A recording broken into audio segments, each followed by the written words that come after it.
Good afternoon, gentlemen. Afternoon. Thank you very much for coming. Thanks for having us. So, you have a very huge experience, Steve, 32 years. Tell me about your background and tell me about your experience at this area, please. Started 1990, working on a dock in an air freight company. Started driving a truck there. Drove a truck for 10 years. Got my million miles. The next 12 years, I learned how to dispatch. I learned the industry from the inside so I could understand more about what was going on in the truck. It made me understand it better. I did that for 22 years and then left there, went to another company, the second company I worked for 10 years, and I really honed my skills on being what I call driver relations. I was just really wanted to be the advocate for the drivers, be the voice of those drivers. I worked there for 10 years, and I've come over to GTS, and I've been here for 8 months now in the same role of driver relations department. Thank you, Steve. And what about you, Mike?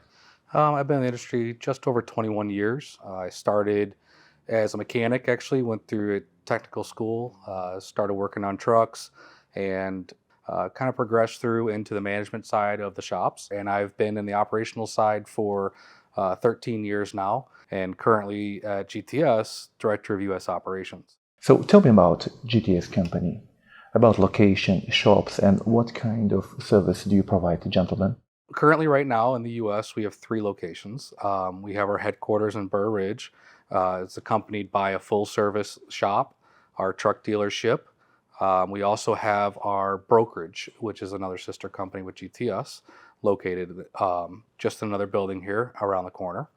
And then we have St. Louis, Missouri, which is one of our newest additions. It is also a full-service facility. It has brokerage, it has the asset side, it also has a full-service shop. Our leasing department runs out of there, and I think soon to be coming, the truck sales will be running out of there as well. Our third location is around the Philadelphia area. We've got a dispatch office and some parking, and then we also have a partner in Lithuania that provides us with a lot of after hours and support for all the different departments that we have here in the U.S. Now we have a very serious crisis at this area. Can we say one of the main reasons of this crisis is China? I mean, the diplomatic relationship between China and the U.S. Yeah, definitely we can say that because we're seeing less imports coming from over in Asia and China. We're not seeing the volumes that we're seeing even pre-pandemic levels. A lot more is being purchased either through Europe or through Mexico, Canada, and produced here in the U.S. So that, of course, will drive down, overall movement of product where the trucking industry really is there for. So can you tell us, please, 3 main top reasons of this crisis? Of course, one of them is China, and any more? So another one would be, we're living in the post-pandemic era right now. Obviously, it's unprecedented what we saw the last 2 years in the industry. Product availability, semiconductor product or availability to be able to do electronics. So what happened is everybody learned real quick when everybody went out and hoarded and bought their 20 cases of toilet paper was they needed to stock more. So suppliers, manufacturers all pumped up their volumes. They stocked warehouses full of product. The U.S. government was handing money out to the U.S. citizens, trying to help the economy during a bad time when a lot of people were out of work. So they spent, and a lot of people are spending money, driving money back in, creating more jobs, and that's where we're at currently. Right now, so we've got post-pandemic, now the product availability is there. People are not spending as much, people are going into debt, so it's just they're worried about interest rates, they're worried about what the future of that looks like, inflation. So warehouses are now bringing back their inventory levels. During the pandemic, may have stocked 100 or 100,000 of an item. Now they're stocking 1,000 or maybe stocking 10. So we're seeing that purge coming out now where warehouses are emptying out. As it slowly brings down, we should see some volume start to pick back up, but we're in the downhill slide still. And you didn't mention about the war in the Ukraine? That always comes into it. So you're driving higher cost into Europe. You're driving uncertainty into the world of what's going to be the next step. Is it going to lead to more? Is it going to drag in more countries? What's that effect going to be? And no one knows. So everyone's kind of guarded and being careful. So, Steve, the next question will be given for you. So what GTS company doing to help to their drivers at this very hard time? The first thing is what every good company should do, and what GTS really jumped ahead of, is just made sure we were trimming all the fat. Cut out everything we could to make sure we were paying the drivers the most that we could pay drivers. We were going after good customers that during the pandemic were taking care of us. We were taking care of them. We weren't charging them over high rates like other people were doing. So we're building the relationships with people that we can get through the ebbs and flows. We're doing things for drivers too. We're just, a lot of different programs and a lot of different opportunities that other companies aren't offering because they don't have the full in-house package that GTS does. I mean, we have dispatch, brokerage. You can buy a truck from us, you can lease a truck from us, you can get your truck repaired here. So that's really the difference that GTS is putting ourselves apart from other companies. Okay.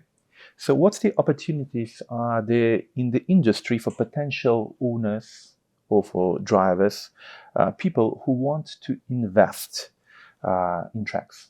Right now, the inventory and the selection is getting better because there's a record number of MCs, new trucking companies started up during the pandemic when the freight was going crazy. Now that we're coming down that mountainside, a lot of people are leaving the industry, and a lot of fleets are downsizing, which is a great opportunity to be able to snap up some good equipment, lower miles, newer, where maybe a year ago your options were high mileage, old beat down equipment. That would probably be the biggest positive that I see is the availability to have a choice and to go after these lower mileage vehicles. So the situation are very serious, as I could imagine. But at this situation, both of you, have very serious experience as well. So, Steve, can you give some, I could say, tips or suggestions or some advices for drivers and for owner operators? My first advice is make sure you're aligning yourself with a company that is being open and honest to you about everything. There might really not be a load that day, so let's just be honest with the driver and tell them there's no load that day and be working for the better load tomorrow. Make sure that you as a driver are finding a company that still has a fair wage out there, but they're not putting you in an old junk truck, because I can pay you 80 cents a mile, but if I put you in a bunch of old trucks, you're only going to get 1,000 miles a week because the truck's always breaking down. That's what GTS does. All of our trucks are 21s, 22s, and 23s now.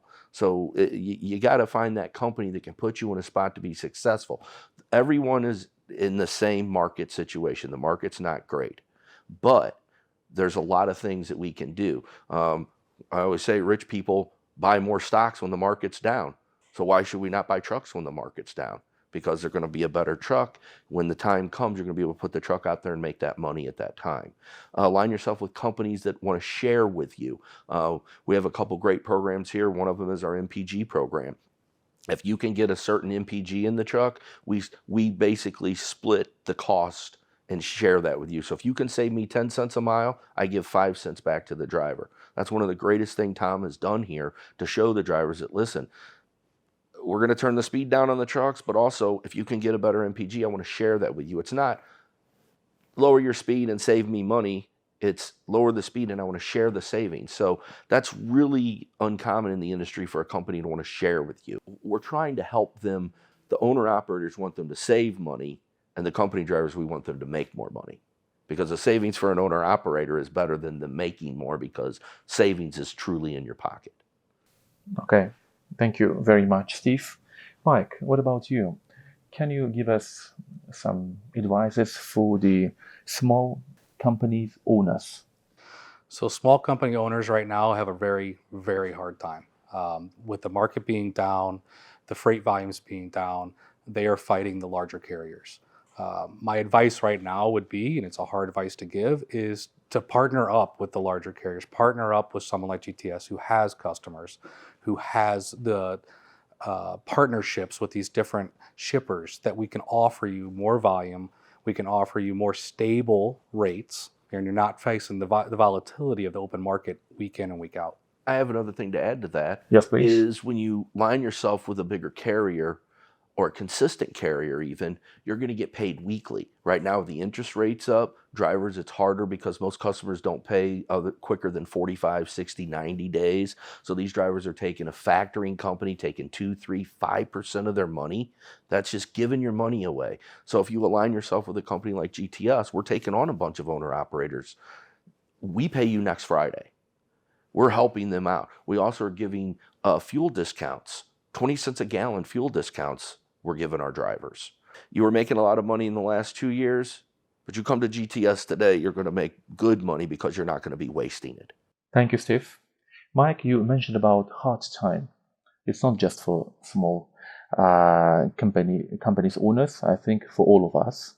But I'd like to finish this interview with the words of Michael Hove, who once said that hard times create strong men. I wish you all the best and thank you very much for the very informative interview. Thank you. Thank you. Appreciate it.